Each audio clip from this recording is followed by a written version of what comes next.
Hi, this is the 15th of January, and as you can see the weather's fine, things have dried up again. We're roughly situated right on the zones, on the edge of zone 3, which is that way, and zone 4, which is that way.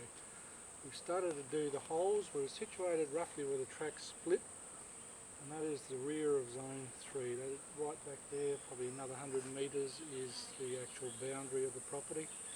What we've got here is all the holes that we've done in the first week in January. It'll be about 3,000 holes. As you can see, it's dried up a bit now and we've stopped. The plan was originally to just plant holes or plant trees roughly where it's under shade and where trees aren't as stressed, should the weather turn out just as it has.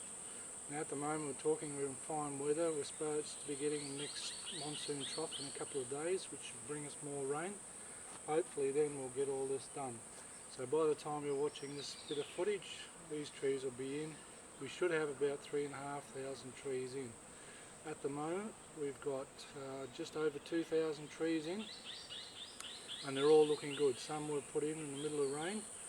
Now at the moment, if I drove up this track now, I'd probably raise dust.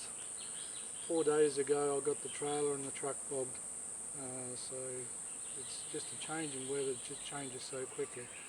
I'll take you on a tour now and you can see what we've done and actually how things are looking from there on. As you can see, these are some of the holes we've dug with the auger. They're quite dry. There's a little bit of moisture just on the edges of the holes, but the rest is fairly dry. Nearly all of those are in the sun and much in the same situation. If you want to have a look right through, we've done quite a few holes up the track. We've followed along all of the original tracks, and what we've done is we've actually followed or started putting holes in each side of the track, leaving about a 3-metre access road for us to do the maintenance, plot surveys and monitoring, etc. So these tracks are going to be very narrow, but at least in this stage, just in this probably 1 hectare up here, we've already got about we've got room for 3,500 trees. You can see through here, there's probably just in this section, if I move up to here, that's one of our monitoring plots there.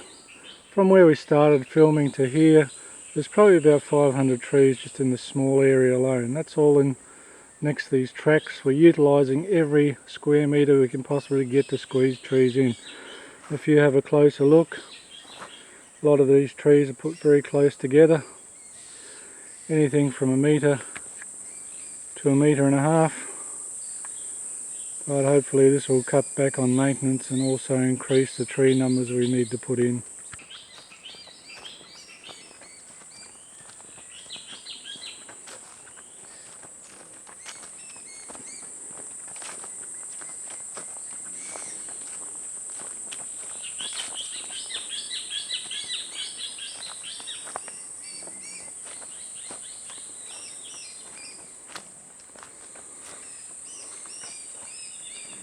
As you can see now, we're at the corner of the plot, our first plot, plot number 1, the monitoring system. By the judge of these birds, they don't like me being here, so I'll just keep moving on anyway. Talk about stereo.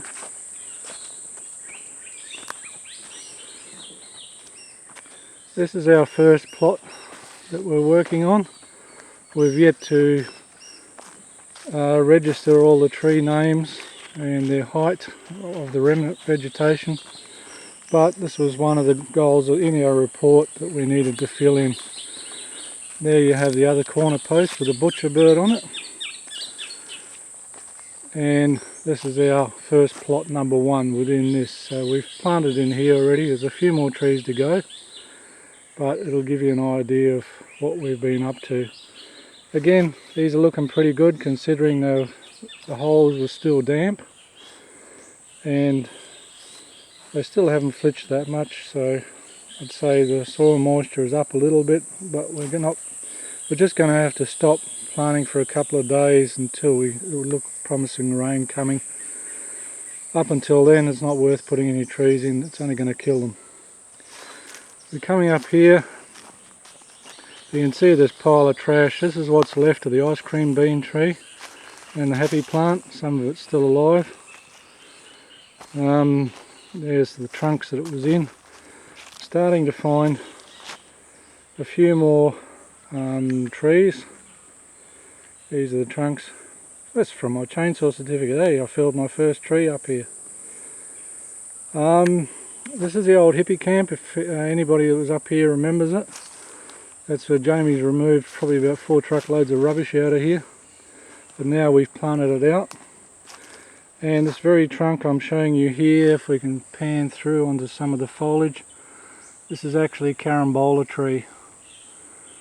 So this has got to go. Can you see the little flowers up in there?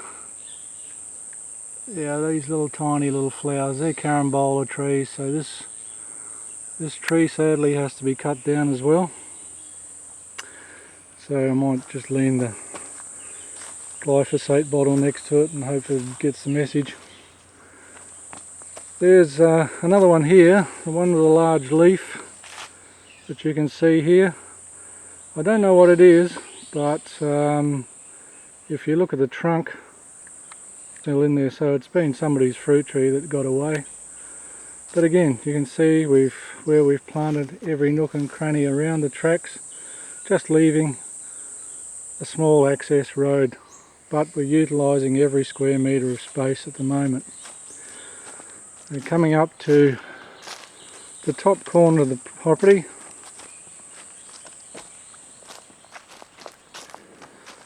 And as soon as we turn the corner here, you'll be able to see the black post with the pink ribbon, and that's our photographic monitoring point. Now that is our first point for monitoring. I've got photos from October where it was quite clear. We should be doing some probably March or April again every 6 months, so it's going to be a big difference in photos. Okay, I'll pan through to these. This is all the area that we've filled in, all up through there. And these were planted in the first week in January, between probably Boxing Day and January. But all these guys, if you want to have a quick look at these, every one of them has got new leaves. So all these new leaves have developed since they've been put in.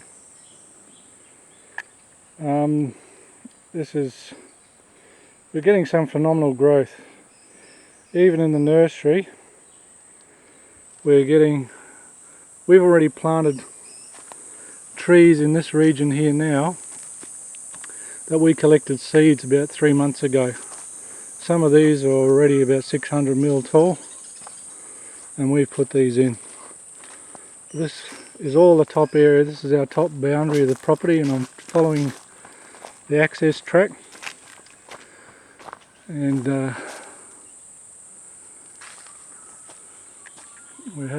got a butcher bird following me around. It's a young one too, juvenile, he's still brown. Down this track here, even every little bit has been utilised. We've planted trees into every little corner. So to give you an idea, this was quite bare here at one stage. And as you can see, we're using up every square metre of space. This is going to be one magic forest by the time we're finished here. And have a look at this. This is a candle nut that was planted about 2 weeks ago. He is powering. Mate, we should have a 3 metre forest in the first year here, I reckon.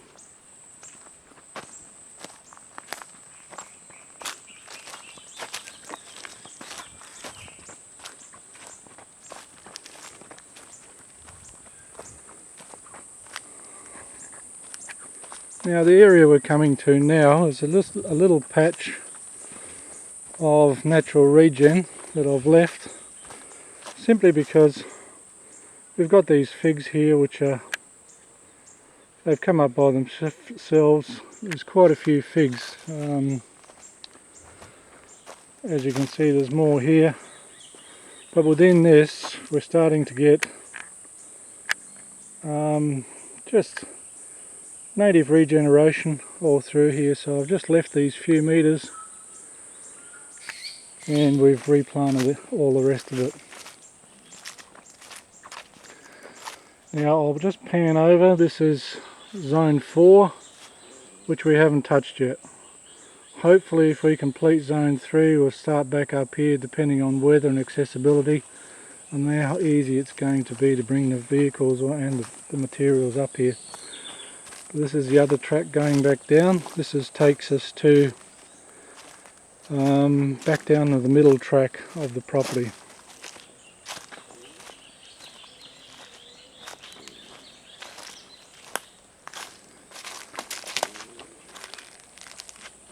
So now this is an area that we've planted also in the first week in January. If you look there in the distance you can see the holes. This is we're talking the other end when we first started filming. So we've come quite a way. Like I said, probably about 100 metres in all.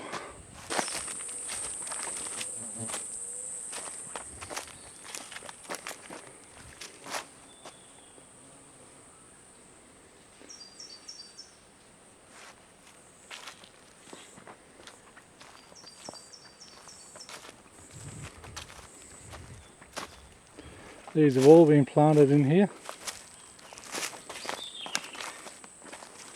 And you can see a bit of natural regen just happening there. But all those other areas in between, all these little tracks in between, we've put in trees.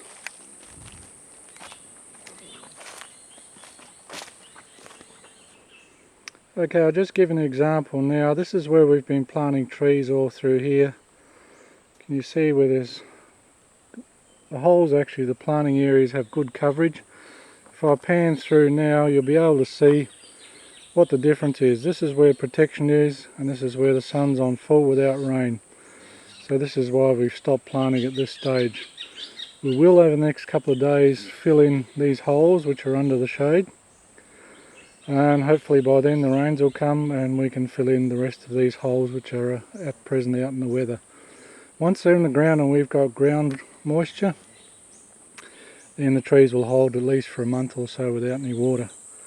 So everything should be good. Okay, at present I'm putting in a lot of trees between my family and 2 volunteers at this stage. We've put in over 2,000 trees. If it wasn't for the dingo, we'd be down to probably about 300 trees a week.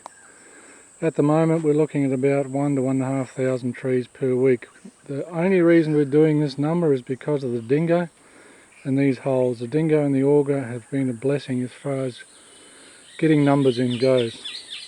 Hopefully with Golly in beginning of February we should probably get around 1,000 a week without any problem at all. Okay, this is our July planting of last year. It's doing really well.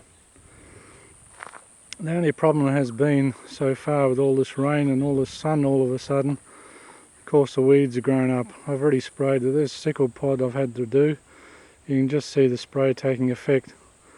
I'll pan over to this other area. This is what Jamie mowed about 6 weeks ago, almost down to a lawn factor.